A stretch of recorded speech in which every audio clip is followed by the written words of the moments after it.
Okay, and to follow up with the installation of the door, nothing is easy, even if you see when the workers actually do this type of things and you just imagine that it can be easy. No, when you do it yourself, when you do carpentry, plumbing,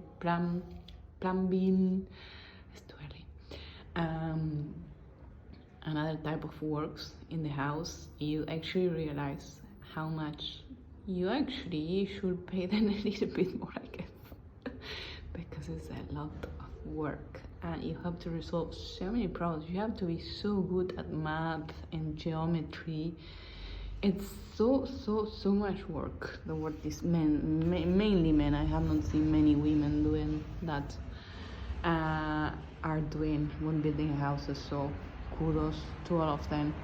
So as you saw, I have a space on the top of the door which I am installing. I'm going to close it a little bit with this piece, which is 2 centimeters, which luckily the space is 2,2 centimeters, so I'm going to apply some silicone and then seal it with that, so there's at least a little bit more of isolation, especially for the noise, because it will be the bathroom door.